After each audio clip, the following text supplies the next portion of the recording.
ओम नमः शिवाय। हर हर महादेव। आज जेठ माह के कृष्ण पक्ष की चतुर्थी तिथि और शुक्रवार है। आज संकट चौथ का व्रत रखा जाएगा। संकट चौथ का व्रत अपने पति और संतान की लंबी आयु के लिए रखा जाता है। हर महिला इस व्रत को बड़े ही प्रेम पूर्वक करती है और चौथ माता और भगवान गणेश से अपने परिवार की सलामती के लिए दुआ करती है। संकट चौथ का वर्णन शाम को चंद्रमा उदय होने पर चंद्रमा को अर्घ देने के बाद ही किया जाता है। तो संकट चौथ का व्रत रखने वाले सभी बहनों को व्रत की हार्दिक शुभकामनाएं। आप सभी की सारी मनोकामनाएं पूर्ण हो। भगवान गणेश और चौथ माता का आशीर्वाद सदैव आप पर और आपके परिवार पर बना रहे, इसी कामना के साथ शुरू करते हैं आज की कथा। प्रेम भाव से कहिए गणेश जी महाराज की जय हो। एक समय की बात है, बूढ़ी माई के घर के पास एक सेठ जी का मकान बन रहा था। तब बूढ़ी माई मकान बनाने वाले मिस्त्री के पास जाकर बोली कि बेटा, मुझे पत्थर की मूर्ति बना दे।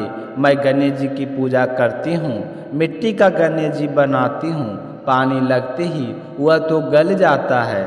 तो मैं तो बूढ़ी हो चली हूँ, मुझसे रोजाना गणेश जी की नहीं बनाया जाता है, इसलिए बेटा तू मेरे लिए एक पत्थर का गणेश जी बना दे। गणेश भगवान तेरी सारी मनोकामनाएं पूर्ण करेंगे। तो बूढ़ी माई की बात सुनकर मिस्त्री बोला कि हम तुम्हारे लिए मूर्ति गढ़ेंगे, उतनी देर में तो हम अपनी दीवार बना लेंगे। हमारे पास इतना समय नहीं है कि सेठ जी का काम बीच में छोड़कर हम तुम्हारे लिए मूर्ति बनाएं। तो यह सुनते ही बूढ़ी माई को बड़ा ही दुख हुआ और वह मन ही मन कहने लगी कि भगवान करे तुम्हारी यह दीवार कभी ना बने। यह कहकर बूढ़ी अम्मा अपने घर चली गई और मिस्त्री और मजदूर दीवार बनाने में लग गई। अब दीवार जैसे ही बनाई तो वह टेढ़ी हो जाए तो दीवार को तोड़े, फिर से बनाए, फिर सीधी दीवार ना बने। इस तरह पूरा दिन एक ही दीवार को तोड़ते बनाते हुए शाम बीत गया। शाम को सेठ जी आए और कहने लगे कि आपने अभी तक कुछ नहीं किया। तो मिस्त्री ने बूढ़ी माई के आने की सारी बात बताई। तो सेठ जी ने सुनकर बूढ़ी माई के पास गए और प्रणाम करके कहने लगे कि माँ जी, आप आशीर्वाद दो कि मेरा मकान जल्दी से बन जाए। मैं तुम्हारे लिए पत्थर का क्यों, सोने का गणेश जी बनवा दूंगा।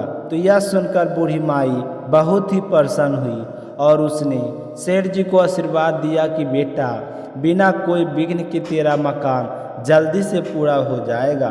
तो सेठ जी ने आकर देखा कि टेढ़ी दीवार थी वह बिल्कुल सीधी हो गई थी। तो वह यह गणेश जी का चमत्कार देखकर मिस्त्री और मजदूर सेठ जी सारे गणेश जी का जय जयकार करने लगे और सेठ जी ने जैसा कहा था वैसा ही किया। सोने का गणेश जी बनवाकर बूढ़ी माई को लाकर दे दिया।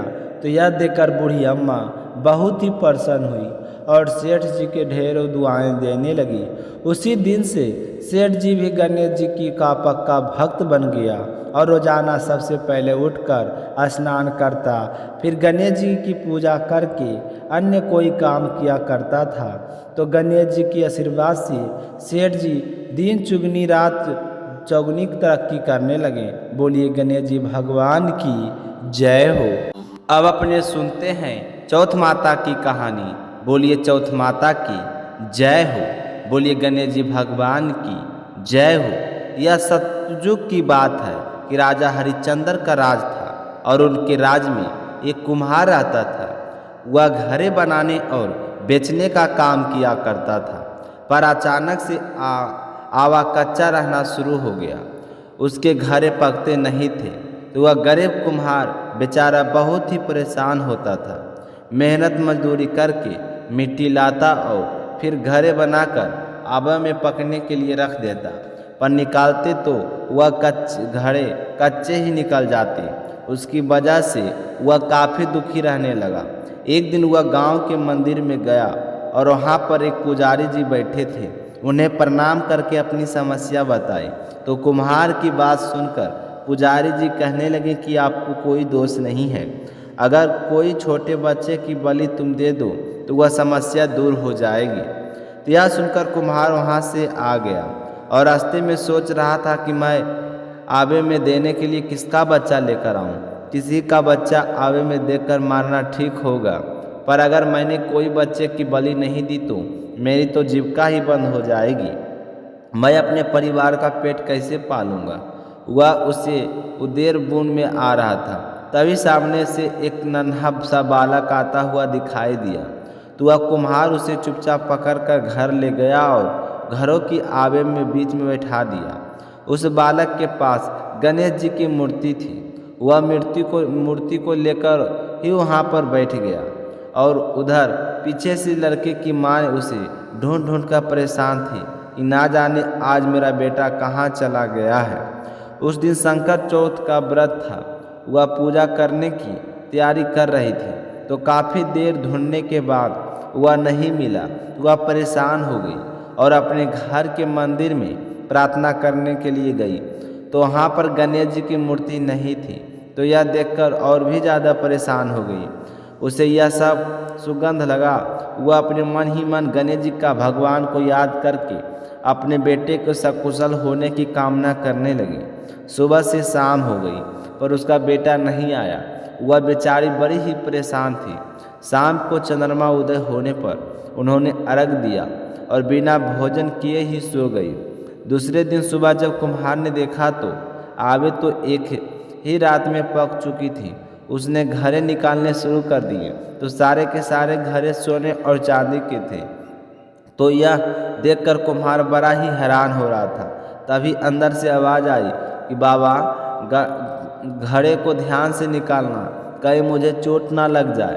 तो यह सुनकर कुम्हार तो डर गया। वह सोचने लगा कि राजा को जब इस बात का पता चला गया तो न जाने मुझे क्या कहेंगे। यह बालक बताए उससे पहले मैं ही सब कुछ बता देता हूँ। तो वह गड्ढों को छोड़कर सीधा राजा के पास पहुँचा और वहाँ जाकर हाथ जोड़कर कहने लगा कि महाराज, मुझसे बहुत बड़ा अपराध हो गया है। तो इस तरह माफ़ी मांगते हुए कुम्हार ने घरों की आवे के कच्चा रहने के से लेकर बच्चे की बलि तक सारी बात राजा को बता दी। तो राजा भी कुम्हार की बात को सुनकर बड़े ही आश्चर्यचकित हुए और कुम्हार के साथ चल पड़े कि ऐसा करिश्मा है तो मैं स्वयं चलकर देखूंगा। तो वहाँ पर गए तो सच में सोने चांदी के घड़े पड़े थे और वह बालक भी बिल्कुल सुरक्षित बैठा था, गणेश जी की मूर्ति से खेल रहा था। तो उस बच्चे को वहाँ से बाहर निकाला और उसके घर का पता पूछा तो उसने अपने घर के बारे में सब कुछ बता दिया। तो राजा ने सिपाहियों को भेजकर उसकी माँ को राज दरबार में बुलाया।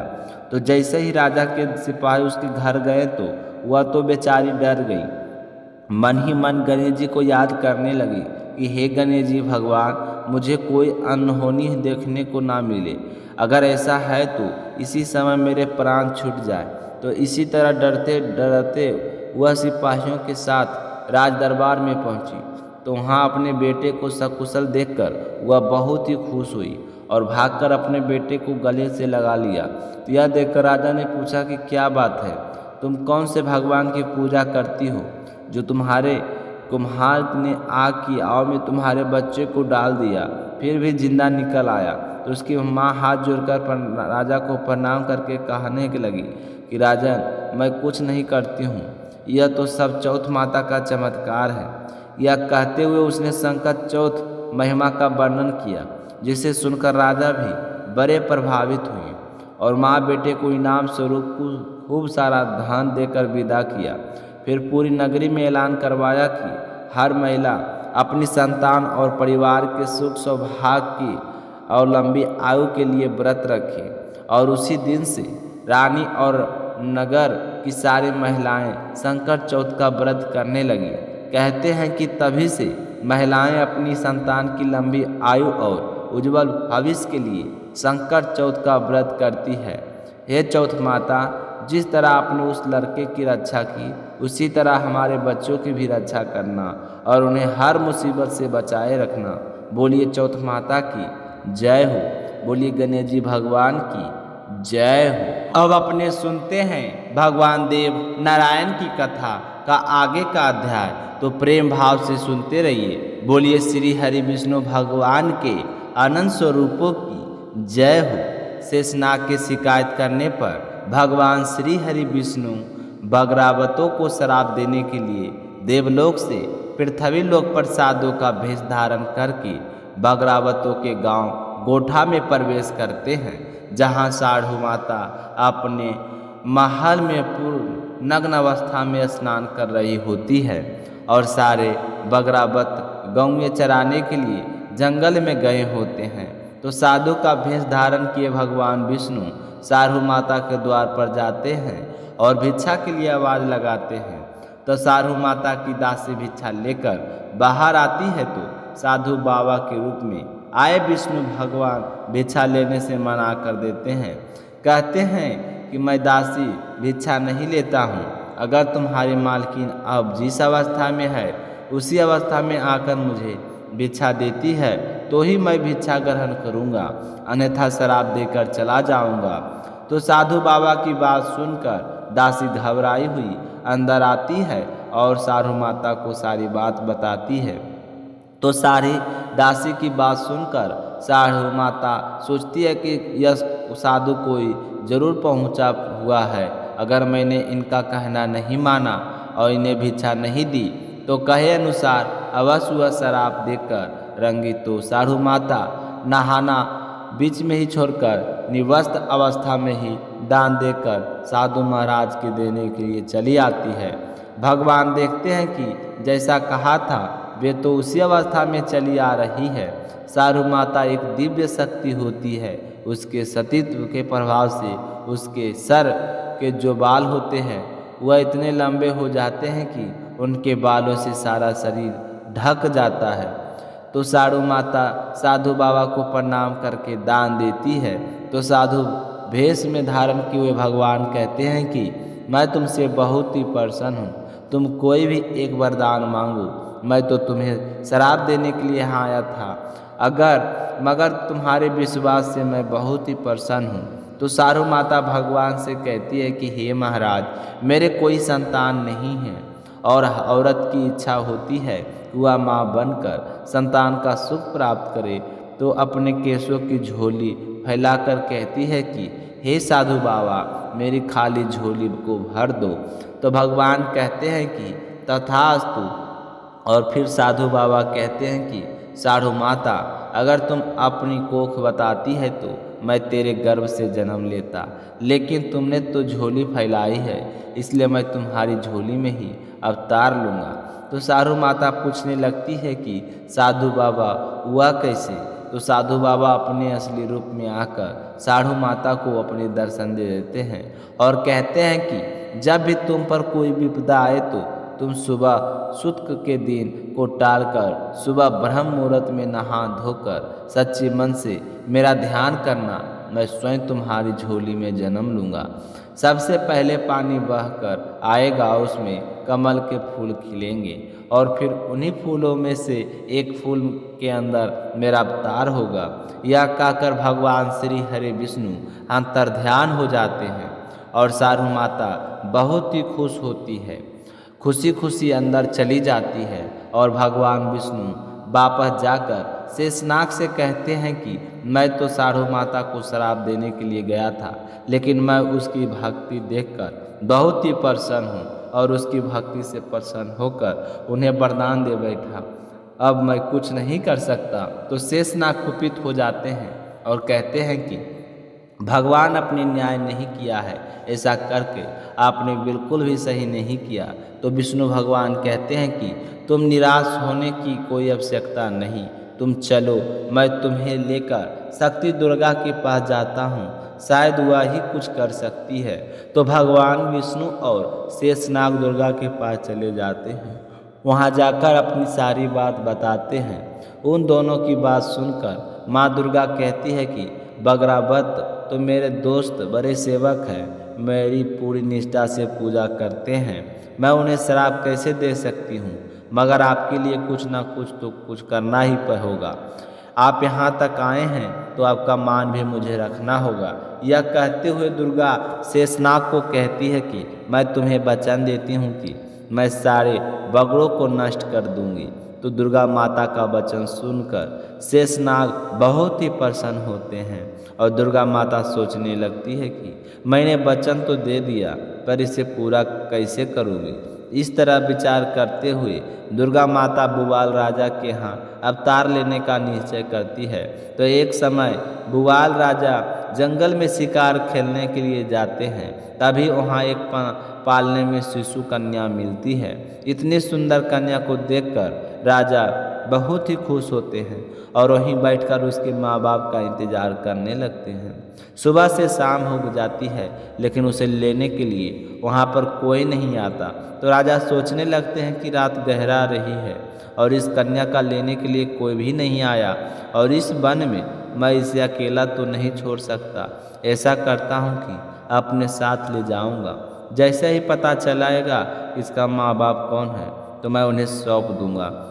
अगर कोई नहीं आया तो मैं अपनी कन्या के रूप में स्वीकार करके इसका पालन पोषण करूंगा।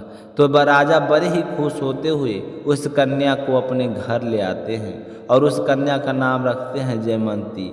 अब जयमंती के रूप में दुर्गा देवी ने अवतार लिया, पर उस समय देवी दुर्गा ने अपने साथ एक और देवी को भी दासी के घर कन्या के रूप में जन्म लेने को कहा था। तो उसी समय दासी के घर में भी एक कन्या जन्म हो लेता है तो उसका नाम हीरा रखा जाता है।